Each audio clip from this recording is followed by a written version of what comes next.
In the early 2000s, New York investigators uncovered a scheme so disturbing that even experienced detectives struggled to process what they were seeing. The man behind it was Michael Mastromarino.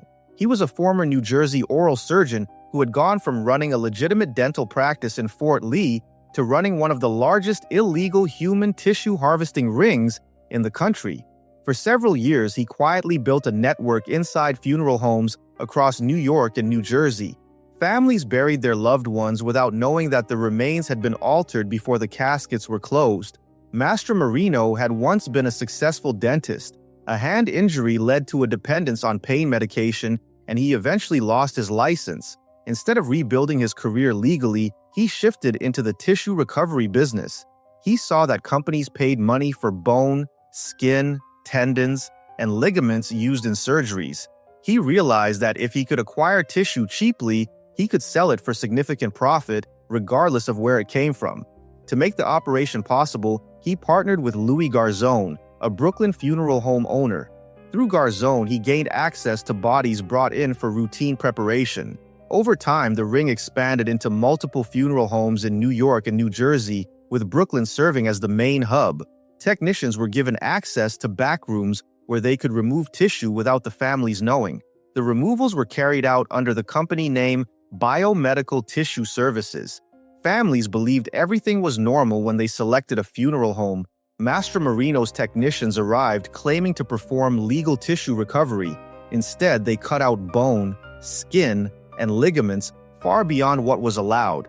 They rebuilt the bodies using PVC pipe and other materials so the missing parts would not be noticeable during viewing or burial. To sell the tissue to biomedical companies, the ring created forged paperwork. Medical histories were altered, ages were changed, consent forms were fabricated. Many of the bodies used were from people with cancer or infectious diseases. The ring ignored safety rules because every graft they obtained meant more profit. One of the most shocking discoveries involved Alistair Cook, the longtime host of Masterpiece Theater. Cook died in New York in 2004.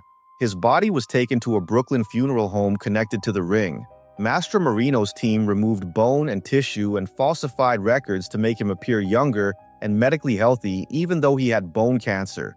His identity triggered additional scrutiny and exposed the depth of the fraud. In 2005, the scheme began to fall apart. A funeral home employee noticed irregular paperwork and reported it. Investigators entered a location tied to the ring and found unauthorized workspaces and storage areas used for illegal removals. The case quickly expanded into a multi-agency investigation involving state authorities and federal officials. Detectives reviewing files found forged signatures, fake consent forms, and edited death certificates. Families who never agreed to donation were listed as having approved it. Paperwork hid the medical conditions of the deceased and disguised large-scale harvesting done without permission.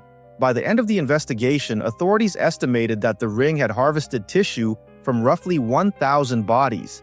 The tissue was sold nationwide and ended up in hospitals and surgical centers. Doctors had no idea the grafts they were using came from an illegal operation.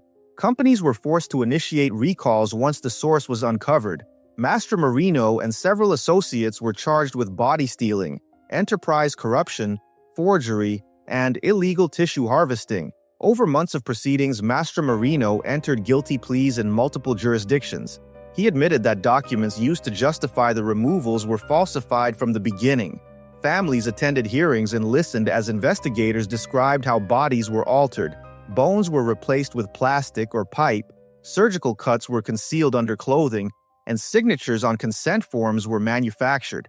Many of those families later filed civil lawsuits and received large settlements from funeral homes, tissue banks, and companies that had unknowingly purchased the harvested material.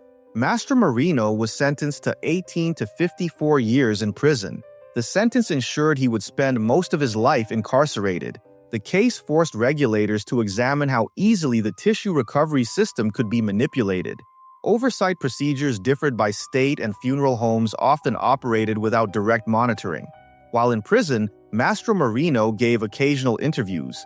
He attempted to minimize his role, but the evidence and the guilty pleas made his involvement clear. In 2013, he died in custody at age 49 after a battle with bone cancer. The investigation led to tighter regulations across the tissue industry. Consent requirements were strengthened, auditing systems expanded, and new federal guidelines were created to prevent unauthorized harvesting. The case remains a reference point for how serious the consequences can be when funeral homes and medical suppliers fail to enforce proper safeguards.